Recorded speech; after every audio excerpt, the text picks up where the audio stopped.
새 옷을 입고 나가시는 경우 그거 사실 굉장히 위험한 행동입니다. 1군 발암 물질입니다. 최대한 들이마셔서도 안 되는 거고요. 최근에 또 충격적인 연구 결과가 발표된 바가 있습니다. 치매하고도 관련이 있다라는. 참고로 이걸 완벽히 피하는 건 불가능합니다. 그런 식당은 가급적 저는 정말 피합니다. 암만 거기가 맛집이어도 정말 안 가게 되는데요. 그 이유가 있습니다. 네, 안녕하십니까. 저는 상명대학교 화학에너지공학과의 강사학 교수라고 합니다. 사실은 지금도 많이 놀라는 것 중에 하나가 뭐냐면, 보통 이제 마음에 드는 옷을 사잖아요. 구매하고 나면 그 새 옷을 입고 나가시는 경우 그거 사실 굉장히 위험한 행동입니다. 그래서 실제 그런 새 옷을 입고 아마 트러블을 경험해 보신 분들은 꽤 많으실 겁니다. 트러블 나는 게 이상한 게 아닙니다. 몸이 예민해서도 아니고요. 그럴 수밖에 없습니다. 그 이유는 뭐냐면, 새 옷에는 기본적으로 포르말데히드 성분을 많이 씁니다. 왜 그걸 많이 쓰냐면 이유가 있어요. 먼저 포르말데히드 성분을 이제 처리해 놓게 되면 구김 방지 효과를 볼 수가 있습니다. 이 섬유간의 조직을 이렇게 잡아주는 그런 고정해주는 역할을 하기 때문에 포르말데히드 처리를 하게 되면 이런 구김 방지가 되죠. 여러분들 새 옷을 구매하실 때 막 구겨져 있으면 사기 싫잖아요. 근데 구겨져 있는 거 아마 본 적이 없으실 겁니다. 이런 포르말데히드 성분 때문이고요. 그다음에 여러분들 새 옷을 이렇게 딱 샀을 때 만약에 딱 그 냄새를 맡아봤을 때 곰팡이 향이 난다면 어떨까요? 아마 여러분들 사고 싶은 마음이 떨어질 겁니다. 그래서 곰팡이를 방지하는 역할도 해주기 때문에 포르말데히드 굉장히 정말 유용하게 쓰이는 건데요. 또 다른 이유도 있습니다. 제가 지금도 이렇게 옷을 입고 있는데요. 당연히 옷을 보면 이렇게 색깔이 입혀져 있죠. 염료라고 하는 게 당연히 들어가 있는데요. 만약에 염료가 세탁 한번 하게 됐을 때 색깔이 쫙 빠지면 어떨까요? 그 회사 브랜드 다시는 안 살 겁니다. 쉽게 빠지지 않는 그 능력을 견뢰도라는 거라고 말을 합니다. 바로 염료의 견뢰도를 높이기 위해서 포르말데히드가 사용되고 있습니다. 포르말데히드 사용하게 되면 그 섬유 조직 안에 염료 그 분자가 굉장히 안정하게 있을 수가 있어요. 그래서 세탁을 하더라도 염료가 쉽게 빠지지 않는 이유입니다. 그렇기 때문에 반응에 참여하지 않고 있는 포르말데히드 성분이 잔류하고 있을 수밖에 없어요. 그래서 새 옷이나 뭐 운동하든 딱 맡았을 때 그 신상의 향이라고 하죠. 그 특유의 향을 한 번쯤 다 맡아보셨을 텐데 그 향의 상당수가 바로 포름알데히드 때문에 나오는 겁니다. 여러분, 포름알데히드는 1군 발암 물질입니다. 최대한 들이마셔서도 안 되는 거고요.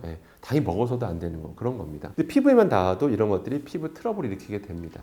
그렇기 때문에 특히 처음 새 옷에서 너무 많은 양들이 잔류하고 있는 게 많기 때문에 반드시 그냥 입으시면 안 됩니다.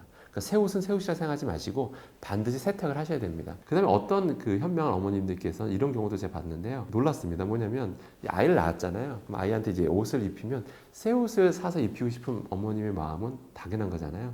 근데 어떤 제 어머님 분들은 일부러 새 옷을 안 사 입히십니다. 오로지 그냥 남이 사던 거를 그냥 받으셔고 다시 한번 세탁한 다음에 입히시는 걸 봤는데 정말 현명한, 굉장히 현명한 어머니십니다. 아이들 아마 키우시는 분들 아실 텐데 아이들이 새 옷 입히다 보면 아이들 얼굴에서 막 발진이 일어나고 이런 걸 한번 경험해 볼 수 있으실 거예요. 그걸 보고 우리 아이에게 아토피가 있는 건 아닌가, 유전적으로 아토피가 있는 거 아닌가 이렇게 생각하시는 경우도 있는데 그럴 가능성보다 오히려 새 옷으로 인한 가능성이 굉장히 큽니다. 그래서 새 옷에는 항상 유해 물질이 잔류하고 있다는 걸 꼭 명심하시기 바라겠습니다. 사실은 업체마다 옷마다 실제 잔류하고 있는 포름알데히드 양은 천차만별입니다. 천차만별이고요. 세탁 한 번 하면 거의 다 잔류하고 있는 게 빠지는 경우도 있지만 잔류하고 있는 게 여전히 있는 경우, 옷들도 있을 수밖에 없습니다. 그럼 그걸 완전히 다 빼기 위해서 정말 계속 10번이든 20번이든 완전히 세탁을 해야 되냐, 또 그렇게 하긴 또 현실적으로 쉽진 않죠. 정말 10번, 20번 세탁하고 나면 정말 그 새 옷 느낌이 완전히 사라지게 됩니다. 그렇기 때문에 적어도 한 번은 꼭 세탁하시길 좀 권해드리겠습니다. 스타일러를 이용하게 되면 어느 정도 빼는 거는 가능은 합니다. 하지만 세탁만큼 많은 양을 빼내기엔 좀 한계가 있습니다. 그렇기 때문에 아까우시더라도 그런 단순한 스타일러나 이런 것들보다는 가급적 꼭 세탁하시기를 좀 권해드리겠습니다. 저도 되게 궁금한 게 하나가 있습니다. 저도 이 나라 저 나라 여기저기 가봤지만 보통 이런 거 구워 먹는 거 보통 밖에서 구워 먹거든요. 근데 이 숯불구이를 실내에서 먹는 이 문화가 언제 나왔는지 저도 참 궁금하긴 합니다만, 아무튼 그래서 이거에 대해서 말씀드리면, 참고로 저도 당연히 가족이 있고요. 가족들과 어디 이런 걸 먹으러 간다면 당연히 그 집을 미리 따집니다. 그러니까 너무 환기가 잘 안 되는 곳들이 있어요. 들어가자마자 정말 쾌쾌한 냄새가 나는 것도 너무 많고요. 또 겨울철에는 창문도 잘 안 열고 환기도 안 하는 경우도 있어서 그런 식당은 가급적 저는 정말 피합니다. 암만 거기가 맛집이어도 정말 안 가게 되는데요. 그 이유가 있습니다. 말 그대로 숯불이라고 하는 건 이제 숯을 써야 되는데요. 숯을 보통 참나무로 만들면 좋겠지만 참나무가 굉장히 비쌉니다. 굉장히 비싸기 때문에 보통 그걸 쓰는 숯불구이집은 거의 없다라고 보시면 됩니다. 당연히 어떤 인공적으로 만든, 인위적으로 만든 숯을 쓰게 되는데요. 보통 폐 목재를 많이 씁니다. 폐 목재를 모아다가 이제 화학약품으로 넣어서 버무려서 압축해서 만드는 게 여러분이 평소 숯불구이집에서 보게 되는 숯이라고 보시면 되는데요. 당연히 잘 타야 되겠죠. 잘 타게 하기 위해서 착화제, 착화제라는 게 불이 잘 붙게 하는 역할을 하는 화학물질인데요. 착화제 성분의 화학물질을 넣어줘야 됩니다. 그래야지 불이 굉장히 잘 붙습니다. 그 착화제로 많이 쓰이는 게 뭐냐면 바로 질산바륨입니다. 질산바륨이 거의 들어가 있다고 보시면 되는데요. 질산바륨 자체의 독성은 사실 그렇게까지 걱정하실 필요는 없습니다. 근데 문제가 있습니다. 이 숯을 태우다 보면 질산바륨이 타게 되겠죠. 당연히 이게 분해가 되는 과정에서 이산화질소가 매우 많이 발생할 수밖에 없습니다. 이산화질소라고 하는 건요, 여러분들 대표적인 대기오염 물질입니다. 우리가 길을 가다 보면 이 전광판에 항상 나오는 게 있죠. 대기오염 수치라고 해서 막 나오는 게 있거든요. 그럼 항상 빠짐없이 등장하는 단어 바로 이산화질소입니다. 이산화질소가 굉장히 위험하거든요. 특히 계속 들이마실수록 폐에 안 좋기 때문에 항상 전 세계, 특히 선진국에서 늘 관리하는 그런 대기 오염 물질이다라고 보시면 됩니다. 자동차 배기가스가 굉장히 많이 발생한다고 보시면 되는데 그거를 바로 여러분들이 숯불구이집에 가서 구워 드시게 되면 그 다량의 이산화질소를 여러분들이 계속 들이마시게 되는 거고 여러분 가족이 그걸 계속 들이마신다라고 보시면 됩니다. 사실 여러분들이야 가끔 가시지만 사실 제일 걱정되는 분들은 사실 거기서 일하는 종사자분들입니다. 종사자분들은 계속해서 하루 8시간 이상씩 계속해서 높은 농도의 이산화질소에 계속 노출되고 있거든요. 최근에 또 충격적인 연구 결과가 발표된 바가 있습니다. 올해 2024년도에 뭐가 발표됐냐면 해외 연구에서 이런 이산화질소가 우리는 그동안 대기오염 물질로서 폐에 안 좋다라고만 이렇게 알려져 있었는데 최근에는 이것이 치매하고도 관련이 있다라는 충격적인 연구 결과도 발표된 바 있습니다. 안 그래도 요즘 치매 환자가 점점 늘어나고 있는 건 다 알고 계시죠? 근데 이런 이산화질소 같은 대기오염 물질에 더 많이 자주 노출되는 사람일수록 치매에 발병될 가능성이 높다라는 거죠. 그래도 여러분 가족 중에 연로하신 분이 계시다고 한다면 노약자가 계신다고 한다면 또는 어린 자녀가 있다고 한다면 이런 유해한 화학 물질에 지속적으로 노출시키지 않는 게 바람직하겠죠. 그나마 괜찮긴 합니다. 그나마 하기자 완전히 그게 다 빨아들여지는 건 아니고요. 여러분이 각자 조심하는 것도 중요하지만 이런 아직까지 정부 규정이 없습니다. 정기적으로 환기를 해야 된다든지 뭐 그런 게 없고요. 사실은 이제 건강을 생각한다면 이제 그 규정들이 좀씩 바꿔 나가야 될 것 같습니다. 정기적으로 그런 숯불 구이집은 뭐 창문 열고 영업해야 된다든지 이런 것들이 좀 필요할 것 같습니다. 참치라고 하는 거는 이제 기본적으로 이제 통조림에 들어가 있잖아요. 그런데 참치 캔에 들어가는 이런 성분은 주로 뭐로 만드냐면 다랑어류인 가다랑어로 만듭니다.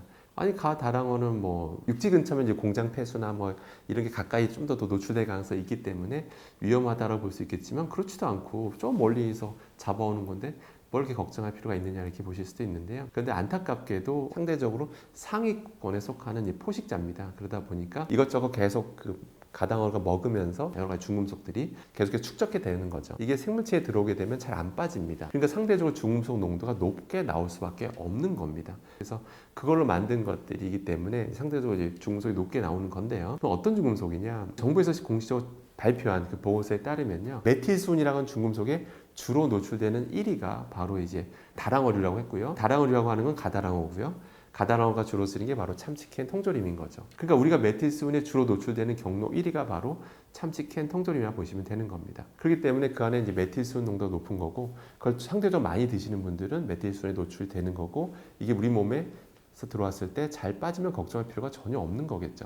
그런데 이게 잘 빠지지가 않습니다. 그렇기 때문에 조금 이게 섭취하는 게 좀 주의가 필요하고요. 제가 너무 오버하는 게 아닌가 이렇게 생각할 수도 있는데요. 식약처에서 공식적으로 지침이 나온 바가 있습니다. 술부라든지 이런 분들은 너무 이런 수산물 섭취에 대해서는 조금 너무 과한 섭취 이런 건 조심할 필요가 있다라고 했고 정부에서도 민감 계층에 대해서는 좀 이렇게 섭취하는 거에 있어서 조절할 필요가 있다라고 말한 바가 있습니다. 이런 걸 좀 알고 계시면 그래도 섭취하는데 아마 조금은 이게 좀 약간 그래도 고려하게 되겠죠. 너무 과한 섭취하면 안 되겠다 정도는 생각하실 수 있을 겁니다. 그다음에 이제 또 이런 질문도 받게 되는데요. 참치를 떠나서 그러면 이런 통조림 캔 제품 그럼 이런 것들은 괜찮냐라고 이제 보실 수가 있는데요. 참고로 이걸 완벽히 피하는 건 불가능합니다. 통조림 캔을 난 피할 거야, 안 먹을 거야라고 다짐하셔도 피할 수 없습니다.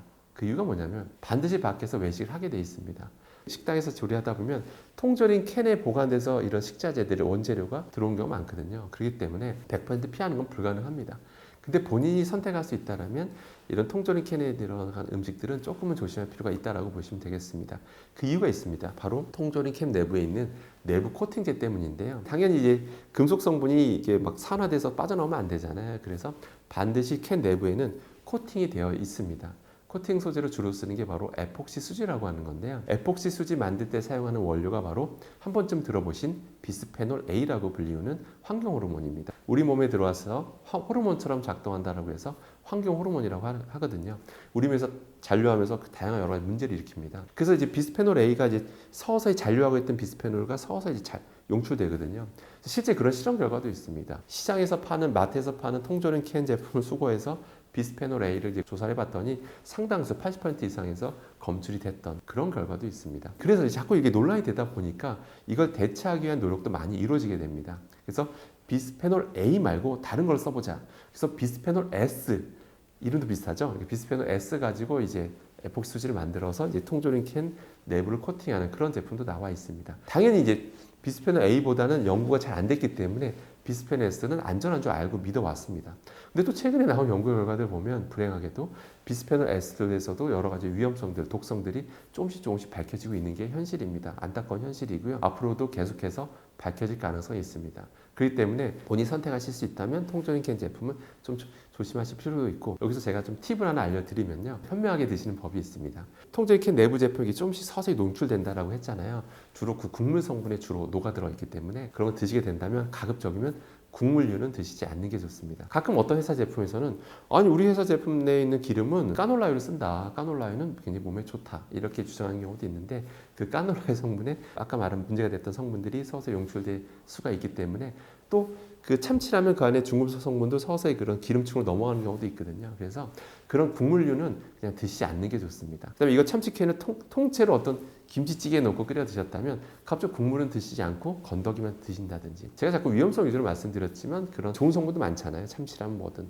그러니까 그런 성분만 주로 드시려면 가급적이면 국물보다는 내용물, 그런 알맹이 위주로 드시기를 좀 권해드리도록 하겠습니다.